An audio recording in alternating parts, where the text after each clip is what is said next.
আমার স্বামী বিদেশ যাওয়ার জন্য কিছু টাকা ধার জন্য আমার ছোট দেবরের বাসায় গেলাম। আমার স্বামী আমাকে রেখে বাসায় ফিরে গেল।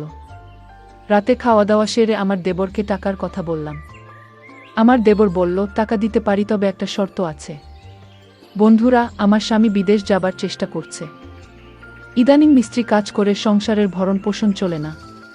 প্রতি মাসে কিছু পরিমাণ টাকা খরচ হয়ে যায়।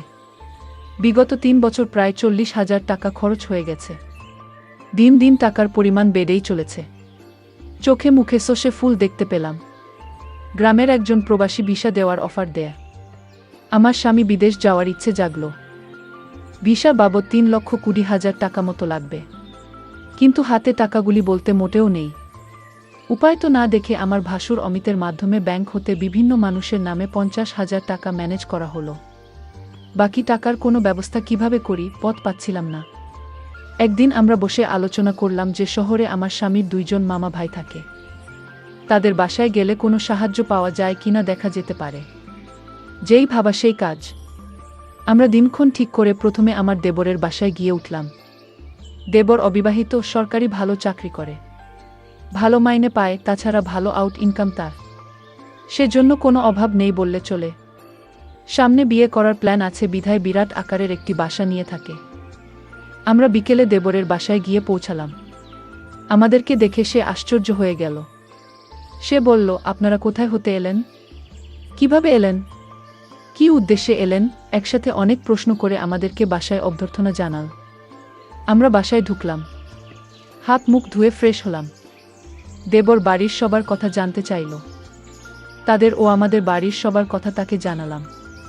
আমরা যাওয়ার কিছুক্ষণের মধ্যে কাজের বুয়ার সাথে আমাদের সকলের জন্য রাতের খাবার তৈরির তাকে আদেশ দিয়ে দিল।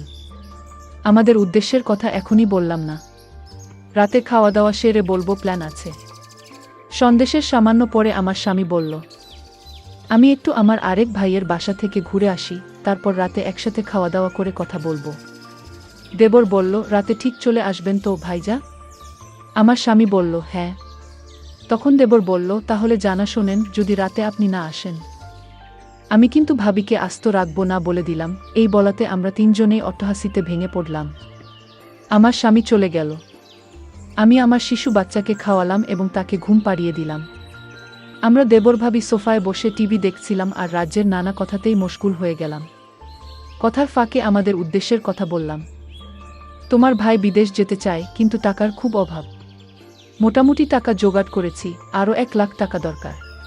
তুমি দিতে পারবে ভাই? আমি কথাটা উপস্থাপন করলাম। দেবর বলল, এত টাকা আমি একসাথে এখনো দেখিনি বলে দুষ্টুমির ছলে সোফায় কাত হয়ে পড়ে গেল। অভিনয় করার দরকার নাই বলে আমি তাকে টেনে তুললাম। এরপর আমরা রাতের খাবার খেয়ে নিলাম। আমার স্বামী সেদিন রাতে বাসায় আসলো না। তার জন্য অপেক্ষা করে রাতে আমরা শুয়ে রইলাম।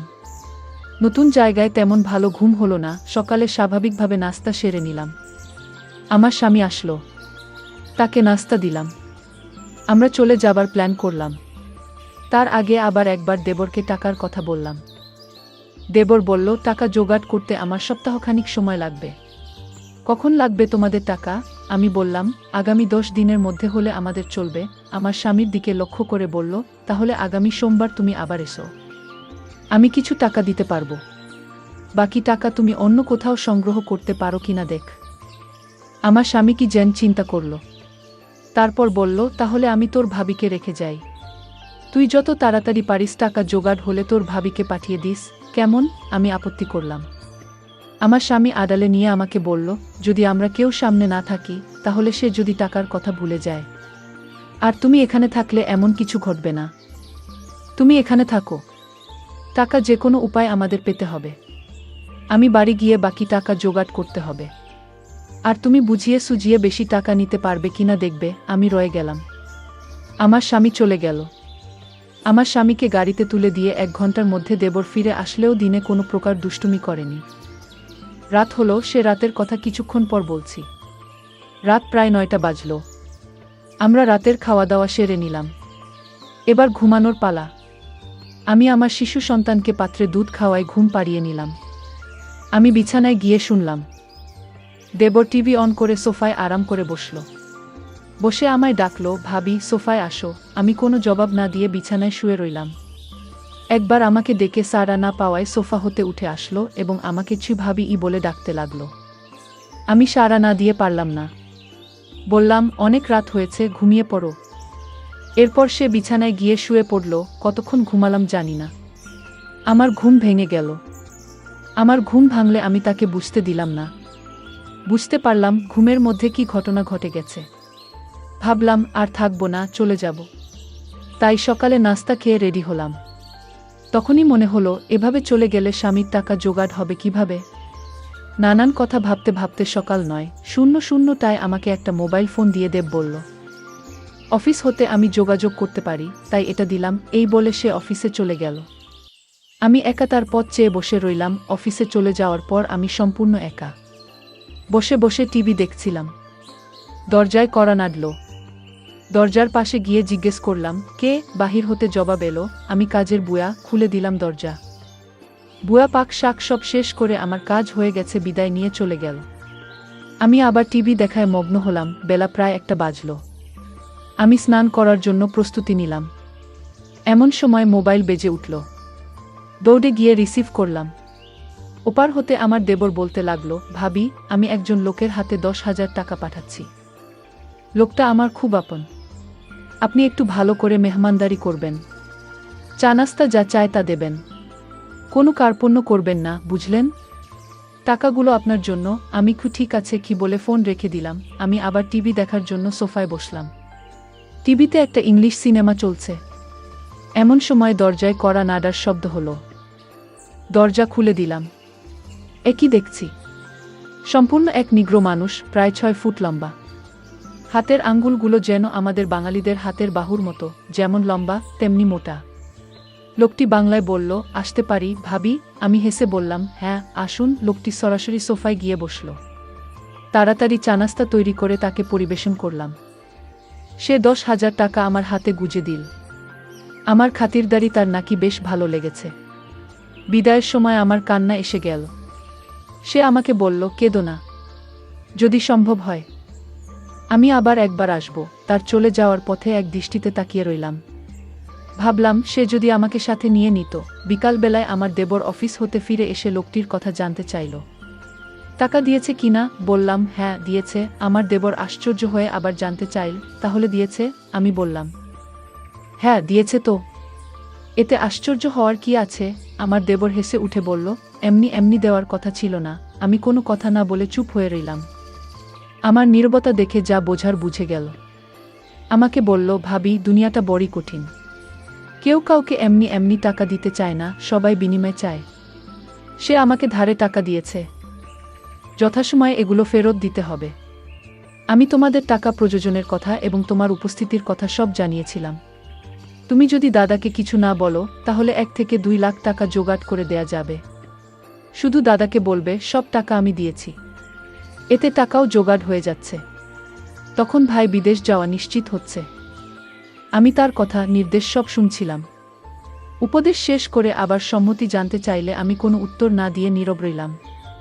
আমার চোখে ভেসে উঠতে লাগলো আজকের লোকটির কথা। কি নাম কে জানে? জিজ্ঞেস করা সম্ভব হয়নি। খ্রিস্টান না মুসলমান তাও জানা যায়নি। তবে হিন্দু নয় সে ব্যাপারে নিশ্চিত। আমার দেবর আমার সম্মতি আবার স্পষ্ট করে জানতে চাইলে বললাম, আমি কি বলবো? তুমি যা ভালো মনে করো তাই করতে পারো। আমার সম্মতির লক্ষণ দেখে বলল, রাতে একজন মেহমানকে দাওয়াত করেছি। কিছুক্ষণ পর কাজের বুয়া আসলো। সে বিকেলে চা নাস্তা তৈরি করার পাশাপাশি রাতের রান্নাবান্না শেষ করে চলে গেল। কে আসছে, কেমন হবে লোকটি? মনের ভেতরে একটা চঞ্চলতা কাজ করতে লাগলো। রাত ৯টা বাজলেই আমি দেবরকে বললাম, খেয়ে নেবে না? মেহমানের জন্য অপেক্ষা করবে? দেবর বলল, না, মেহমান কে আসবে? চলো আমরা খেয়ে নেই। আমরা খেয়ে নিলাম। আমরা বসে বসে টিভি দেখছি। প্রায় রাত ১০টা। দরজায় খটখট আওয়াজ শুনলাম। বুঝলাম মেহমান এসে গেছে। আমার দেবর দরজা খুলে দিল। মেহমান ঘরে ঢুকে জানতে চাইল, তোমার ভাবি কই? দেবর বলল, ভিতরে আছে। দুজনে একসাথে আমি যে ঘরে আছি সে ঘরে চলে গেল। দেবর তার সাথে আমাকে পরিচয় করিয়ে দিল। লোকটি দেবরকে উদ্দেশ্য করে বলল, তোমার ভাবিকে তো দেখতে দারুণ লাগছে। আমি ১ মিনিট টিভির দিকে তাকিয়ে আছি। সকালে ঘুম হতে উঠে ফ্রেশ হলাম। তারপর দুজনে চা নাস্তা খেলাম। আমার দেবর সকাল ৯টায় অফিসে রওনা হয়ে গেল। আজ কোনো মেহমান আসবে কিনা বলে গেল না, আমার কাছে গতকালের রেখে যাওয়া তার মোবাইলটা কিন্তু আছে। হয়তো যোগাযোগ করবে, না করলে আরও ভালো। আজ বিশ্রাম নেওয়া দরকার। দেবর চলে যাওয়ার পর আমি বিছানায় শুলাম। কেমন জানি একা একা লাগছে। ভুয়া আসলো। দরজায় নক করার সাথে সাথে আমি গিয়ে খুলে দিলাম। ভুয়া তার কাজ ঘন্টা দেড়েকের মধ্যে শেষ করে চলে গেল। আমি আবার একা হয়ে গেলাম। ঘরের দরজাটা মেরে দিয়ে বিছানায় শুয়ে পড়লাম। আজকের দিনের সব ঘটনা ভাবতে ভাবতে হঠাৎ মনে হলো দরজা খুলে কেউ যেন প্রবেশ করছে। ভাবলাম আমার দেবর হয়তো আজ তাড়াতাড়ি ফিরে এসেছে। বিছানা থেকে উঠলাম না। দেবরের সাথে দুষ্টুমি করার জন্য ঘুমের ভান ধরে শুয়ে রইলাম। দেবর ঘরে ঢুকে দরজা বন্ধ করে দিল। আস্তে আস্তে এক পা দুপা করে আমার ঘরে প্রবেশ করল। আমি আজ প্রতিজ্ঞা করলাম আমি চোখ খুলব না। দেবরটা আমার ঘরে ঢুকে কোনো কথা বলল না। অনেকক্ষণ দাঁড়িয়ে থেকে যাতে করে আমি জেগে না উঠি। আমার কাছাকাছি বসল। চোখ খুলে আমি হতভম্ব হয়ে গেলাম। এই সম্পূর্ণ এক অপরিচিত লোক। আগে কখনো তাকে দেখিনি। আমি জিজ্ঞেস করলাম আপনি কে? বলল আমাকে কেউ পাঠায়নি। আমি পাশের বাসায় থাকি এবং এই ঘরগুলোর মালিক। বাসা থেকে বের হওয়ার সময় দেখলাম তোমার দরজাটা লাগাওনি। আমি ঢুকলাম, ভাবলাম একটু গল্প করে যাই। সে বলল আমি তোমাদের সমস্যার কথা শুনেছিলাম। কি সমস্যা বলতো? জবাবে বললাম আমার স্বামী বিদেশ যাওয়ার জন্য টাকা ধার চাইতে এসেছিল। টাকা জোগাড় হয়েছে। সে বলল তোমার কি সে আপন দেবর? বললাম না, আমার স্বামীর গ্রাম্য বাল্যবন্ধু এবং দূরসম্পর্কের চাচাতো ভাই। লোকটি হেসে উঠল, তাই চিন্তা করো না, আমি তোমাকে সাহায্য করব। আমি এখানে একা থাকি, কেউ নেই। যতদিন থাকো আমি তোমাকে সাহায্য করব। আমি এখনই টাকা দিচ্ছি। এই বলে বাসায় গিয়ে টাকা নিয়ে ফিরে এলো। টাকা দিয়ে বলল কাউকে বলবে না। মেঘ না চাইতে জল পেলাম। লোকটা বলল দুপুরবেলায় আমাদের বাসায় এসো, তোমার সাথে গুরুত্বপূর্ণ কথা আছে। দুপুর হতে আরও 3 ঘন্টা বাকি। অপেক্ষা করতে করতে যখন 2টা বাজল, আমি আস্তে আস্তে এক পা দুপা করে বাড়ির মালিকের ঘরের দরজায় গেলাম। দরজায় চোখ রাখলাম, কিছু দেখলাম না। আস্তে করে টোকা দিলাম, কারো জবাব পেলাম না। দরজায় হাত দিতেই দরজা খুলে গেল। ভিতরে ঢুকে দেখলাম সে তার রুমে শুয়ে আছে। আমি তার পাশে গিয়ে দাঁড়ালাম। আমায় দেখে খুশিতে হেসে বলল তুমি এসেছো। লোকটা বলল তুমি দেখতে আমার বড় মেয়ের মতো। সে দেশের বাইরে থাকে। কয়েক বছর হলো সে বাসায় আসে না। নিজেকে একা একা লাগে। লোকটা বলল তোমার এখানে আর থাকার দরকার নাই। তোমার যত টাকা লাগে সব আমি দিচ্ছি। দুনিয়াতে এখনো অনেক ভালো মানুষ আছে যারা কোনো বিনিময় চায় না। অনেক দিনের জমানো কথাগুলো তার সাথে শেয়ার করে প্রায় ঘন্টা 2-1 পর আমি আমার দেবরের ঘরে ফিরে এলাম। এভাবে আমার টাকা জোগাড় হয়ে গেলে দেবরকে বললাম আমি চলে যেতে চাই। দেবর না বলল না। তারপরের দিন সকালে আমায় বাসে তুলে দিলে আমি বাড়ি চলে এলাম। কয়েকদিন পর আমার স্বামী বিদেশ চলে গেল। বন্ধুরা, আজকে বিদায় নিচ্ছি। গল্প ভালো লাগলে একটা লাইক দিয়ে বন্ধুদের সাথে শেয়ার করে দাও। আর এই চ্যানেলটি নতুন দর্শক হয়ে থাকলে চ্যানেলটি সাবস্ক্রাইব করে নিতে ভুলবে না নতুন নতুন গল্প পেতে।